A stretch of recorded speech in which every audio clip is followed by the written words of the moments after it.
Hello class, Mr. Cooper here. We got Module 3, Lesson 4, and we're working on the problem set. Let's get to it. For the following problems, draw a picture using the rectangular fraction model and write the answer. When possible, write your answer as a mixed number. So we're going to use the rectangular fraction model, and we're going to answer it, and then we'll talk about the mixed number in just a second. So we have 2/3 plus 1/2. So remember, for the fraction model, we're going to have the boxes. Oop, nope, don't do that. Let's try this again. Okay. And what we're going to do is this first one, we're going to cut it into thirds. So we got one, oh, come on, 1, 2. So here we have split into thirds, and we're going to shade it 2/3. 1/3, 2/3.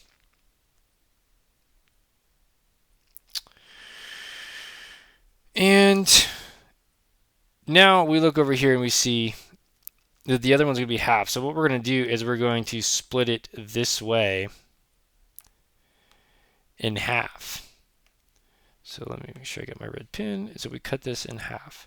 So now we can say that 2/3, when we've split it into thirds and halves, it becomes sixths.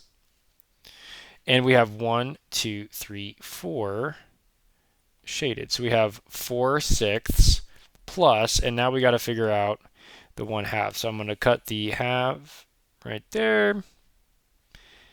And we got it cut in half, and it's 1/2. Let me get a different color. So there we have 1/2. And now we're going to split that into thirds, right? So we basically draw the fraction and then split into that one. We draw the fraction, split it into the bottom. So we've just split it into half. Now we're going to split this into thirds this way. And so here we have sixths now, and we've got 3/6 colored in. So we got 4/6 plus 3/6. And now that they are the same on the bottom, we can add them on the top. So 4 plus 3 equals 7, and 6 plus, and then the 6 stays the same, right? Because it's the unit that we're talking about. So we had 4/6 and then 3/6, and we add them together, and we have 7/6. So now it said write your answer as a mixed number when possible, right? So when possible, write your answer as a mixed number. Well, when is it possible? When you have an improper fraction, which means the number on the top is bigger than the number on the bottom, then you can simplify it and turn it into a mixed number. A mixed number means you got some whole numbers and some fractions.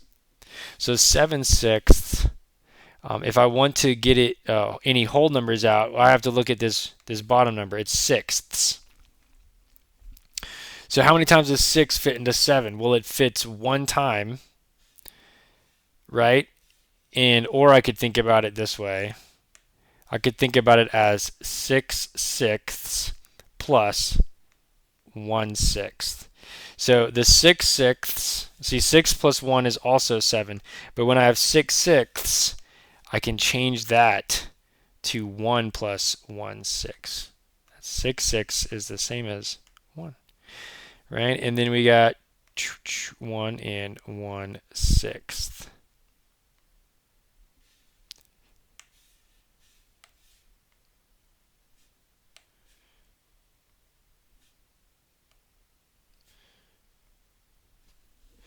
Okay. So now that I've shown you how to do the first one, go ahead and see if you can do B, C, and D by yourself. And then I will have the answers pop up in 3, 2, 1. So here we have our answers. For B, we ended up with 1 and 5/12. For C, here I'll highlight them to make them pop out. There's the answer for B. C, you should have gotten 1 and 1/10. D, you should have gotten 1 and 3/14. And if you're not sure if you got it wrong, then pause the video and stop and see. Did you do the rectangular array wrong? Did you count something up wrong? Did you add? Make sure that you know what you did wrong before you moved ahead. I'm not going to mark you off if you don't have that part labeled, but you do need to have the rectangular on the exit tickets. You need to have the pictures, and you need to have the actual math right there. So let's go ahead and keep moving. So here we have 3/4 plus 5/6, 2/3 plus 3/7 is the same thing. Go ahead and try to do these by yourself. Same thing with the rectangular arrays and the answer, and I'll have the answers up in 3, 2, 1. So here we have your answers right here. You should have 1 7/12, 1 and 2 21/21. Right? If you didn't get it right, pause the video and check your work. Check to make sure you did your rectangular array the right way. Make sure you got the right amount of stuff shaded. And if you still don't know what you did, pause the video and ask for help. Otherwise, we will move on. So solve the following problems, draw a picture, and write the number sentence that proves the answer. Simplify your answer if possible. So it says, Penny used 2/5 pound of flour to bake a vanilla cake. She used another 3/4 pound of flour to bake a chocolate cake. How much flour did she use altogether? Right, so we're dealing with our units is pounds of flour, and then we have the fractions here. Now the fractions are different denominators, but it's all together is telling me that it's going to be an addition problem. 2/5 plus 3/4. Set it up for you. Go ahead and see if you can solve this by yourself, and I'll have the answers pop up in 3, 2, 1. So we got the answer right here. And Penny used 1 3/20 pounds of flour to bake her cakes. Right, so this is the work. We did a rectangular array. Here's the math, right? 2/5 becomes 8/20, 3/4 becomes 15/20, and then you add them together. We see that you wind up with 23/20, which is an improper fraction, and then you split it into 20/20, which is where you get the 1 from, and then the 3/20 is left over. Right, these split like that. Kiss your brain if you got it right. If you didn't get it right, go ahead and pause and check the work and see what's going on. So number 3 says, Carlos wants to practice piano 2 hours each day. He practices piano for 3/4 hour before school and 7/10 hour when he gets home. How many hours has Carlos practiced piano? How much longer does he need to practice before going to bed in order to meet his goal?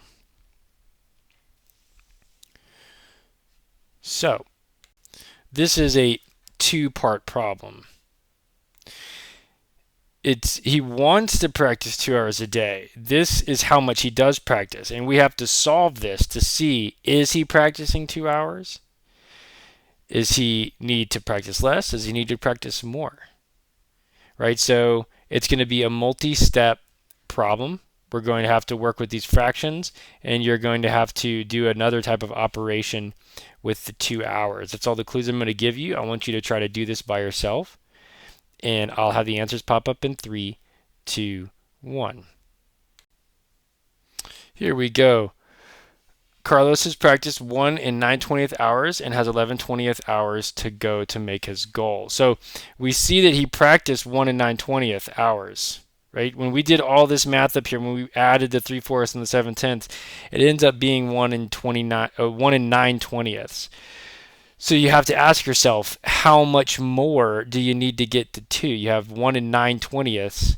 How many more do you need to make this a 20, which would be another 1, which in 1 plus 1 equals 2? And the answer is going to be 11/20. Kiss your brain if you got that one right. So we've been moving along, kind of just building every day on the rectangular array or the square array, whatever you want to call it, and adding. And then today we added, simplifying the fraction into a mixed number. Go ahead and do whatever Mr. Cooper has for you to do on the board if you're finished already, and we'll do the exit ticket in a little bit as a class.